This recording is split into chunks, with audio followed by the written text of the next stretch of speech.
నేను చాలా మంచి అబ్బాయినండి. మంచి అల్లరి పనులే నేను అంటున్నది. ఒప్పుకోను, అబద్ధం. అల్లరి పని చేశాను బాబు, విపరీతంగా, మామూలుగా కాదు. No, that's a fun part of it. No, friends అనుకుంటాను. అవును, ఇప్పుడు కూడా చెప్పకూడదు. మీరు అల్లరి చేసినా నేను సరే అన్ని చెప్పేస్తాను ఇప్పుడు. ఓకే, కొన్ని చెప్పండి. అసలు ఏమి చెప్పము, చెప్పొద్దు బాబు. అల్లరి కంటే I found the affection really really touching అని. నాతోనే కాదు, జనరల్గా కూడా I seen with little kids. వాళ్ళని హ్యాండిల్ చేసే విధానం, వాళ్ళతో మాట్లాడి వాళ్ళతో సోజ్ చెప్పి, అది కాదు నాన్న బుజ్జి అనుకుంటే ఎత్తేసుకుని తిరిగేసి, అందరితో చక్కగా ఎఫెక్షనేట్గా పేషెంట్గా అండ్ విపరీతమైన హార్డ్ వర్క్, దాంతోపాటు విపరీతమైన అల్లరి, మామూలు అల్లరి కాదు. పారిపోవటం, అసిస్టెంట్ డైరెక్టర్స్ని అయితే ఏడిపించి చంపేసాడు పాపం. ప్రతిసారి సుకుమారికి దొరికిచ్చేయడం, వాళ్ళు బోర్ని ఆడటం నా దగ్గరికి వచ్చి, నేనేమో కవర్ చేయటం, సరిపోయింది మాకు. సో మీరు పోషించింది అందులో విలన్ క్యారెక్టర్ అయినా సరే, ఆఫ్ ద స్క్రీన్ అదే యాక్టింగ్. ఆల్మోస్ట్ ఒక డాడ్ క్యారెక్టర్ లోకి వెళ్ళారు మీరు. అందరికీ డాడ్ అయిపోయారు అక్కడ, అందరికీ డాడ్ అయిపోయారు. సో అట్లా I started liking him so much and he's extremely talented. ఇందాక సాంగ్ గురించి చెప్తాను, I don't know he sang the song. చాలా బాగా పాడాడు. నాకు చెప్పలేదు తను, he doesn't talk about himself and ఇంకోళ్ళ గురించి అసలు మాట్లాడాడు. That is what exactly, that lot of people should know that, they should be aware. అది కాన్ఫిడెన్స్ లెవెల్. అండ్ నా వరకు వచ్చేపాటికి ఇప్పుడు మొన్న కొరటాల శివ చూశాడు ఎంతో కొంత. నాకు చెప్తున్నా అంటే ఒక హీరో, అంత పెద్ద హీరోగా ఉండి, బాబు నువ్వు నీ గురించి కొరటాల శివ అట్ట అన్నాడు అంటే it's niceness plus confidence in himself.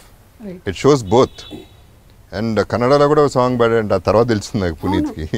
I don't know this. పక్క రాష్ట్రాల వాళ్ళు తీసుకెళ్ళిపోతున్నారు. అమ్మో, తను ఎక్కడికి వెళ్ళండి, తన ప్లేస్ తనకి తెలుసు. సార్ మీరు అన్ని క్లాసీగా కనిపిస్తూ ఉన్నారు. శ్రీమంతుడిలో ఏమో ఫాదర్గా, దెన్ లెజెండ్, అండ్ అంతపురం సినిమాలో జగపతి బాబు గారు కొంచెం మాస్ ఇమేజ్ ఉండింది. అలాంటిది ఏమైనా చేస్తున్నారా ఫ్యూచర్లో? చేయాలనే ఉంది వెరీ ఫ్రాంక్లీ. స్టీరియో టైప్ అయిపోతుంది, ఒక స్టేజ్ టైప్ కాస్ట్ అయిపోతే కష్టం అంటే నాకే, నేను ఎంజాయ్ చేయట్లే. ఇంకా అదే అంటాం, నన్ను చేసిన మాస్ సినిమాలన్నీ మర్చిపోయారు. ఒక ఈ క్లాస్ ఫాదరు, రిచ్ ఫాదర్, ఎవరు ఫోన్ చేసినా రిచ్ ఫాదర్ అంటున్నారు. రిచ్ ఫాదర్, పూర్ ఫాదర్ చేసేటట్టున్నారు అందరు కలిసి. రిచ్ ఫాదర్ అండి. సరే, యాక్చువల్లీ అది చేస్తారో లేదా అని వాళ్ళ డౌట్ ఉందండి. నేను సుకుమార్ కథ అనుకుంటాను, నేను ఒప్పుకున్నా. ఇమీడియట్గా ఓకే చెప్పేసా. తారక్, సుకుమార్, ప్రసాద్ గారు, ఇంకా దీనికి డిస్కషన్ ఏముంది, no point, Devi, what else do you want అని చెప్పి ఇక నేను ఒప్పేసుకున్నా. ఆ తర్వాత లండన్లో చెప్పాడు నాకు, తను మొత్తం నైట్ కూర్చొని చెప్పాడు. నెక్స్ట్ డే 1 day షూట్ చేశా, నెక్స్ట్ డే మళ్ళీ చేయాలి. మొత్తం నాకు మర్చిపోయింది. అమ్మ, ఈ సినిమా ఒప్పుకున్నాను ఏంటి అనుకున్నా. క్యారెక్టర్ నెగిటివిటీ అంటే నీ ఎగ్జాక్ట్గా లైఫ్లో ఎవరిని తిట్టుకుంటానో, ఎటువంటి వాళ్ళని తిట్టుకుంటానో అంత ఎదవని ఈ సినిమాలో. అంటే ఆ సినిమా చూస్తే అందరికీ అర్థమవుతుంది ఎవరిని తిట్టుకుంటాడు వీడు అనేది క్లియర్గా అర్థమైపోతుంది. నన్ను నేనే తిట్టుకున్నది దాంట్లో. సో దట్ ఈస్ అంటే అప్పుడు డెఫినెట్గా డిస్టర్బ్ అయిపోయా ఆ రోజు. తనకి చెప్పలేదు, I just kept quiet. But మైండ్లో లెజెండ్ చేసేటప్పుడు కూడా అండి, actually very frankly every day 2:33కి లేచి బోర్ నేర్చేవాడిని. బికాజ్ నాకు అంటే నెగిటివ్ క్యారెక్టర్ చేస్తున్నానని కాదు, ఏంటి ఇలా చేస్తున్నాను, ఇలా కూడా బాగా చేస్తున్నాను, అది వేరే సంగతి. బట్ ఇంత దారుణంగా చేస్తున్నాను ఏంటి అనేది లోపల ఒక ఫీలింగ్, తెలియని ఒక బాధ ఉండేది. బట్ చూసిన తర్వాత పోయింది. ఇది ఇనిషియల్గా స్టార్ట్ అయింది. నెక్స్ట్ డే మళ్ళీ డిస్కషన్ వచ్చింది, ఆ మైండ్లో ఒక పెద్ద వార్ జరిగింది, కాన్ఫ్లిక్ట్ జరిగింది. Then again first 3-4 hours Sukku కూడా డిసప్పాయింట్ అయిపోయాడు. నెక్స్ట్ డే, ఫస్ట్ డే బాగుండింది, డిసప్పాయింట్ అయిపోయి తను డిసప్పాయింట్ అయ్యాడు. నీకు రాత్రి నేనే డిసైడ్ అయ్యి, ఇక తను డిసప్పాయింట్ చేయకూడదు డైరెక్టర్ని ఎట్టి పరిస్థితుల్లో, ఇంకా give it the best shot అని ఫిక్స్ అయిపోయి చేశాను. లెజెండ్లో కూడా అండి, see the difference between that and this is, దాంట్లో ఒక స్టేజ్లో అయ్యో పాపం మూర్ఖుడు, ఒక మొండోడు అనేది వచ్చింది తప్ప, కొడతంటే కూడా అయ్యో పాపం కొట్టద్దనే ఫీలింగ్ వచ్చింది. దీంట్లో సంపన్న కొడుకునే టైప్లో ఉంటుంది. బట్ ఐఎమ్ ప్రౌడ్, ఇప్పుడు I'm proud of the whole film. Extraordinary film అయింది, క్యారెక్టర్ ఎక్స్ట్రాడినరీగా ఉంది కాబట్టి I'm happy about it. Okay, ఇక సుకుమార్ గారు అంటే screen play, excellent screen play. ఆయన అది వరకు సినిమాలు అన్నీ చూసుకుంటూ వస్తే, మీరు ఇమోషన్స్, ఇంకా ఒక యాంగిల్ అని కాదు, everything, you are an all rounder. So మీ ఇద్దరి కాంబినేషన్లో సుకుమార్ గారి స్క్రీన్ ప్లే అంతా ఎలా అనిపించింది మీకు? సుకుమార్ గారి గురించి మనం నిజంగా ఆయన గురించి ఇంకా మాట్లాడడం వేస్ట్ అండి. బికాజ్ ఐ పర్సనలీ ఫీల్ ఇంకా అందరికీ తెలుసు. క్యాల్కులేట్ చేసేస్తారా ఆయన? లెక్కల మాస్టర్ అదే ఉండదండి, లెక్కల్లా కూడా ఉండదు. కానీ ఆయన అంటే ఇంకా నాకు తెలిసి ఇక్కడ ఉండాల్సిన దర్శకుడు మాత్రం కాదు ఆయన. ఇక్కడ ఉండాల్సిన దర్శకుడు కాదు ఆయన. అంత పని చేయొద్దు. ఇక్కడ మేము ఇంకా చాలా మంచి సినిమాలు చూడాలి. ఐ మీన్ నేను అనేది అంటే ఇక్కడ ఉండాల్సిన దర్శకుడు కాదు అని అంటే ఇంకా ఫర్దర్ బిగ్గర్ ప్లాట్ఫామ్స్ లోకి వెళ్ళిపోవాల్సిన దర్శకుడు ఆయన. అయ్యో ఆయన థాట్ ప్రాసెస్ అవ్వనివ్వండి, ఆయన రాసే కథను అంటే నాకు తెలిసి చాలా తక్కువ మంది కథను రాస్తారు. సుకుమార్ గారు నిజంగా ఆ కథలో జీవితాన్ని రాస్తారు ఆయన. నాకు ఎప్పుడైతే ఆయన నాన్నకు ప్రేమతో కథ చెప్పారో నేను ఐ వాజ్ అస్టానిష్డ్.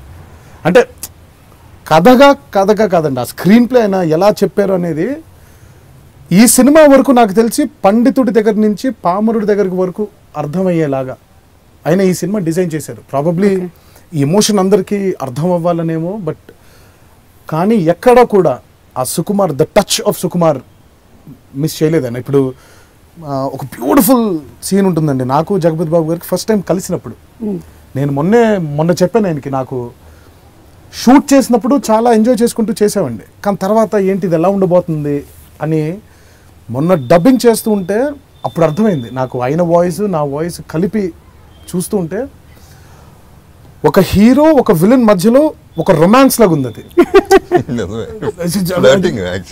యాక్చువల్గా అంటే నిజంగా ఇద్దరు కలిసి అదేదో ఒక జుగల్బందీ మ్యూజిక్ అంటే 2 ఇన్స్ట్రుమెంట్స్ పెట్టుకుని చిన్న జుగల్బందీ లాగా ఉంటే ఎంత బాగుంటుందో అంత అద్భుతంగా ఉంది. I was shocked. And Sukumar గారి గురించి ఒకటే మాటలో చెప్పాలి అని అంటే ఇంకా నాకు తెలిసి ఈ మధ్యకాలంలో చాలా మనం ఎప్పుడు కూడా హీరో విలన్ని ఒరే ఏంట్రా లేదా పేరు పెట్టి సంబోధించడం ఇలాగే ఉంటుంది. బట్ నాకు తెలిసి ఇట్స్ ద ఫస్ట్ టైం ఒక హీరో విలన్ని గారు సార్, ట్రైలర్లు కూడా ఉంటుంది ఐమ్ సారీ కృష్ణమూర్తి గారు అని. సో ఆయన ఎప్పుడు కూడా ఈ సినిమాలో, ఎందుకంటే ఇప్పుడు నిజంగా ఇప్పుడు జగపతి బాబు గారిని పెట్టుకుని ఒరే నా వల్ల కాదు అది, ఎలా చెప్పను? ఇప్పుడు డైలాగ్ చెప్పాలన్నా నా వల్ల కాదు. ఇప్పుడు అలాంటి స్టేచర్ ఉండే వ్యక్తిని నేను ఆయన ముందుకు వెళ్ళిపోయి ఒరే నేను అనలేను. నాకంటూ ఇన్హిబిషన్స్ ఉంటాయి. వాటన్నిటిని తీసేయడానికి హీ డిజైన్ దిస్. రెస్పెక్ట్ ఇచ్చి మాట్లాడదాం విలన్తో, ఆయనకు రెస్పెక్ట్ ఇద్దాం, తప్పేముంది? ఇప్పుడు ఆయనకు రెస్పెక్ట్ ఇస్తున్నట్టే కదా, లెట్స్ గివ్ ఇట్. సో అంత బ్యూటిఫుల్గా దాన్ని డిజైన్ చేశారు ఆయన. అరుపులు లేకుండా అసలు మనం ఇది కాకుండా ఒక చాలా కొత్తగా ఒక బ్యూటిఫుల్ రివెంజ్ కథని ఇంత బ్యూటిఫుల్గా చేయొచ్చా అనేది నాకే ఇప్పుడు నిజంగా స్క్రీన్ మీద చూస్తూ ఉంటే నాకే షాకింగ్గా ఉందండి. So that is Sukumar. ఇంకా ఆయన డీటెయిలింగ్స్ అవ్వచ్చు, ఆయన బ్యూటిఫుల్ మ్యూజిక్ సెన్స్. అవును, ఆయనకి ఇంకా అద్భుతమైన బ్లాక్ సెన్స్ ఉంటుంది ఆయనకి. అది ఒక పెయింటింగ్ లాగా. అది ఏంటో మరి అది నిజంగా అది ఆయన ఎలా అది రీసెర్చ్ చేస్తారో, ఆయనకి ఎలా స్వతహాగా అసలు అలా వస్తుందో తెలియదు. కానీ బట్ 24 గంటలు ఒక రోజులో ఒక కథ గురించి ఆయనకి సరిపోదండి. 24 గంటలు సరిపోదు. ఆయన ఇంకా అదే పని రోజు సాయంత్రం రావడం, మళ్ళీ టీంతో కూర్చోవడం, మళ్ళీ రాయడం. అది నాకు తెలిసి ఎంతమంది అలా చాలా కష్టం కదా, కొంచెంసేపటికి you get exhausted. I was shocked and I don't think Sukumar Garu's brain will ever get exhausted. అసలు నాకు నిజంగా I'm telling you, I've never worked with a director like Sukumar Garu till date, and I'm in love with him. and I really he's definitely one of my favorite directors. Okay, so music topic వచ్చింది. సుకుమార్ గారు and దేవి గారి combination super combination. అంతకు ముందు వచ్చినవన్నీ musical hits movies, and this time you Devi Sukumar garu. So this combination is again a wonderful combination. So Devi గారి music, especially ఆయన ఇచ్చేటువంటి రీ recordings, వాటి గురించి చెప్పండి. దేవి గారి మ్యూజిక్ అంటే I have to talk about Devi garu commitment for this film అండి. ఆయన ఫ్యామిలీలో చిన్న డిస్టర్బెన్స్ జరిగింది, సత్యమూర్తి గారు చనిపోవడం. నాకు తెలిసి ప్రపంచంలో ఇంకా ఎవరు కూడా దేవి రియాక్ట్ అయినట్టుగా ఇంకెవరు రియాక్ట్ అవ్వలేరు. అది హైలీ ఇంపాసిబుల్. అంటే అంత క్లోజ్గా ఆయన ఉండేవాళ్ళు వాళ్ళ నాన్నగారితో. షాటర్ అయిపోయాడు ఆయన. అతను హీ వాజ్ షాటర్డ్. ఎందుకంటే నేను మెసేజ్ పెట్టినప్పుడు ఆయన ఫోన్ చేస్తున్నప్పుడే వణికేస్తున్నాడు అతను. ఇంకా తను ఫ్లైట్లో ఉన్నాడు అనుకుంటాను. నేను మళ్ళీ చేస్తాను మీకని పెట్టేశాడు ఫోన్ అయినా. నేను తర్వాత ఫోన్ చేస్తే ఎత్తలేదు. సరే ఇంకా నాకు అర్థమైపోయింది మనం కూడా ఇప్పుడు that's not the time to call me, ఎందుకంటే స్పెయిన్లో ఉన్నానండి. నేను మెసేజ్ పెట్టాను, Devi I'm really sorry for what happen, I'm deeply sadden by your loss and take care of అమ్మ, కొంచెం జాగ్రత్తగా చూసుకోండి ఆవిడ్ని, don't worry Devi, this is all passing phase అని పెడితే 2 రోజుల తర్వాత ఆ మనిషి నాకు మెసేజ్ పంపించాడు. ఏంటంటే మా నాన్నగారికి ఎప్పుడు చెప్పేవాళ్ళు పనాపొద్దురా, పని మీద ధ్యాస లేకుండా ఎప్పుడు ఉండకూడదు, పనాపొద్దు అని చెప్పాడు. మా నాన్నగారు రిచువల్స్ అన్నీ నిన్న కంప్లీట్ చేశాను, ఈరోజు రఘు దీక్షిత్తో పాట పాడించేశాను మన ఫస్ట్ సాంగ్ అని చెప్పి నాకు మెసేజ్ పెట్టాడు. నీకేమనాలి ఆ మనిషి చెప్పండి.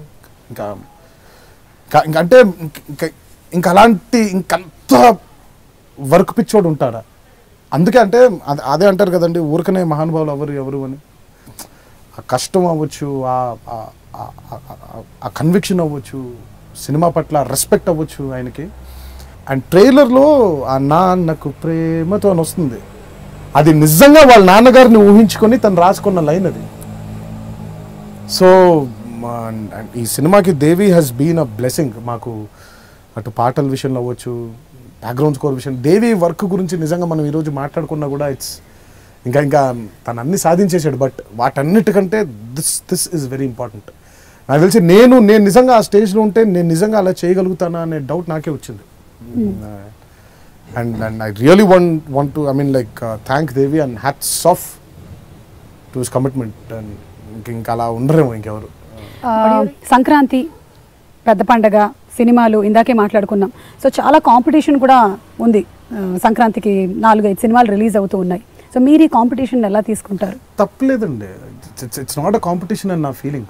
ఓకే, ఈరోజు సినిమాలు ఏమైపోయినాయంటేనండి, మనకి బాగా సీజన్లో సినిమా రిలీజ్ చేయడం బాగా ముఖ్యమైపోయింది. మనం ఒకప్పుడు నిజంగా సంవత్సరం ఆడిందా సినిమా, ఇప్పుడు మరి నిజంగా లవకుశలు, దానవీర సూరకర్ణులు, ప్రేమాభిషేకాలు సంవత్సరాలు ఆడాయి. ఇప్పుడు ఈరోజు మనకి అవునా సంవత్సరం ఆడిందా సినిమా అని మనకు అనిపిస్తుంది. ఎందుకు అనంటే సంవత్సరం దగ్గర నుంచి 175 రోజుల దగ్గర నుంచి 100 రోజుల దగ్గర నుంచి 50 రోజుల దగ్గర నుంచి 25 రోజుల దగ్గర నుంచి ఈ రోజు 14 రోజుల సినిమా, 14 రోజుల పండగ అంతే మనకి. I'm really sure there is always a healthy competition in the industry. It will continue to be very healthy. And I'm sure that నాకు బేసిక్గా కావాల్సింది నేను చెప్తున్నాను, నాకు కావాల్సింది అన్ని సినిమాలు ఆడాలి, అన్ని సినిమాలు ఆడేయాలి. ఎందుకంటే మంచిది ఫస్ట్, ఎందుకంటే కొత్త సంవత్సరం, మొదటి పెద్ద పండుగ. ఈ మొదటి పెద్ద పండుగ ఈ కొత్త సంవత్సరంలో మంచి జరిగింది అనుకోండి, 2016 అంతా మంచిగా ఉంటుంది అనే ఫీలింగ్ నాకు. అది నా థింకింగ్ అవ్వచ్చు. But I'm sure this year is gonna be one of the best year for the Telugu film industries and it's gonna start from Sankranti. I'm sure.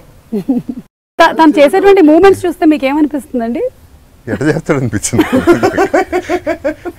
అన్నిటికంటే మొన్న విపరీతమైన ఫీవర్లో ఆ డాన్స్ అండి, మామూలు స్టెప్స్ కాదు చేసింది. అసలు ఆడియో రిలీజ్ కి వచ్చినప్పుడు కూడా he was not well. Dance అంతా తీసి పక్కన పెట్టేస్తానండి.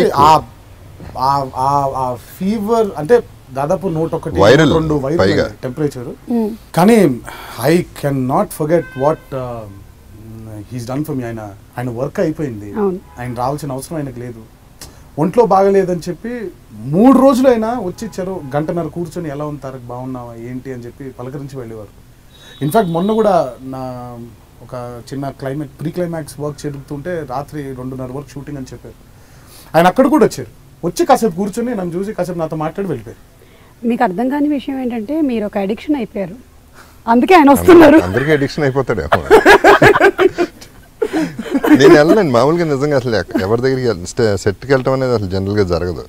బట్ జెన్యున్గా నాకు అసలు బెంగ వచ్చేసింది, కనపడిపోయినా బెంగ వచ్చింది, ఒంట్లో బాగాలేదని బెంగ వచ్చింది. సరే, నేను ఆల్సో ఫీల్ ఇంకో ఆర్టిస్ట్గా వెళ్ళకూడదు వర్క్ చేస్తున్నప్పుడు, ఇంకో artist I respect that space అనమాట. అందుకని వెళ్ళినా నేను అవే కూర్చుంటా, షూటింగ్ నుంచి షార్ట్ చేసేటప్పుడు ఎదురుగుండా పక్కన ఉన్నాను, మళ్ళీ తను ఫ్రీ అయినప్పుడు తనతో మాట్లాడటానికి కూర్చుంటా. I enjoy his company, that's all. So do I. Rakul తో whatever it is, chemistry, physics ఏమంటారు? అది అంతా సుకుమార్ గారిని అడగాలండి. మీరు ఇప్పుడు కెమిస్ట్రీ, ఫిజిక్స్, మ్యాథమెటిక్స్ అంటే అది ఆయన అడిగితేనే బెటర్. ఆయన మ్యాథమెటిక్స్ కాబట్టి మీరు కెమిస్ట్రీ గురించి చెప్పండి. How is the chemistry? Very hard working girl. She's really worked hard. ఇప్పుడు ఈ సినిమాకి స్పెషల్ గా తనే డబ్ చెప్పింది కూడా. సో ఫస్ట్ టైం తన సొంత వాయిస్ తో చెప్పింది and she's done a fabulous job. మామూలుగా డబ్బింగ్ చెప్తున్నప్పుడు విన్నప్పుడు అంటే నిజంగా చాలా బ్రహ్మాండంగా చెప్పింది అమ్మాయి, చాలా బ్రహ్మాండంగా చెప్పింది. And very hard working girl అండి. She really works hard and she's very, తను ఒక నో డిస్టర్బ్ జోన్లో ఉంటుంది, ఎవరిని డిస్టర్బ్ చేయదు, ఎవరి వల్ల డిస్టర్బ్ అవ్వదు. మీరు డిస్టర్బ్ చేయడానికి ట్రై చేశారు? నేను ఎందుకు ట్రై చేస్తానండి, అదే ఎవరి వల్ల డిస్టర్బ్ అవ్వదు అంటేను ట్రై చేయాలా?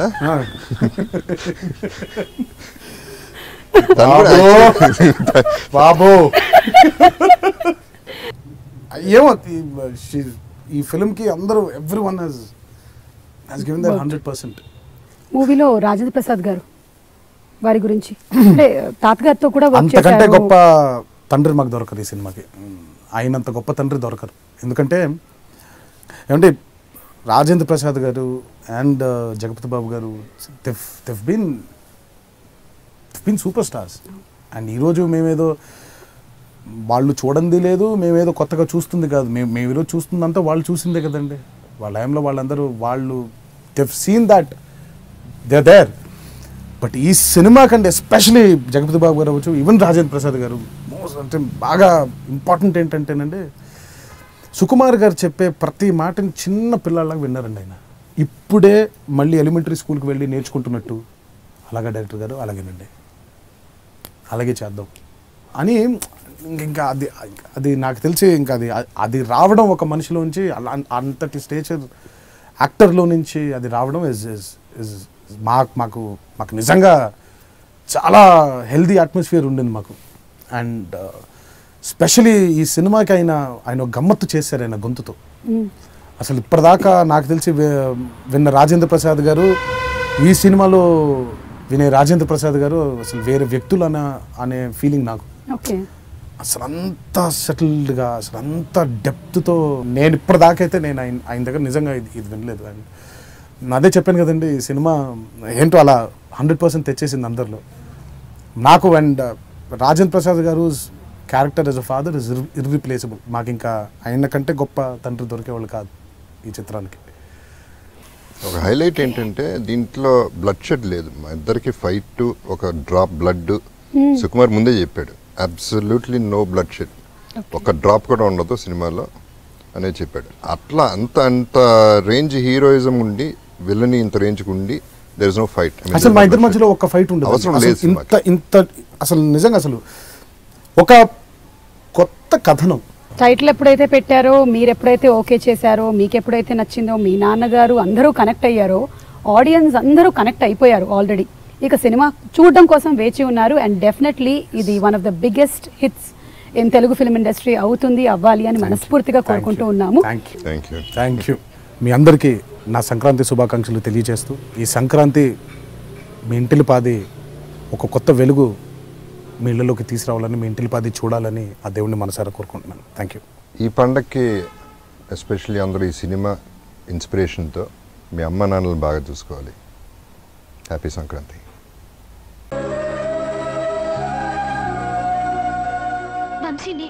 నువ్వేం చెప్పబోతున్నావో నాకు తెలుసు. నీకు నా మీద ఏదో తెలియని ఫీలింగ్ కలిగింది. అది ఇష్టమో స్నేహమో ప్రేమో నీకు తెలియట్లేదు. ఒక్కసారిగా నా గుండెల మీద వాలిపోవాలనిపిస్తుంది. అవునా శిల్ప? నాకు కూడా ఏదో తెలియని ఫీలింగ్ గుండె నిండా ఉంది. అది ప్రేమే అయి ఉంటుంది అంటాను అనుకున్నావా? ఇలా ప్రేమ, వంకాయ, గోంగూర లాంటి ఫీలింగ్స్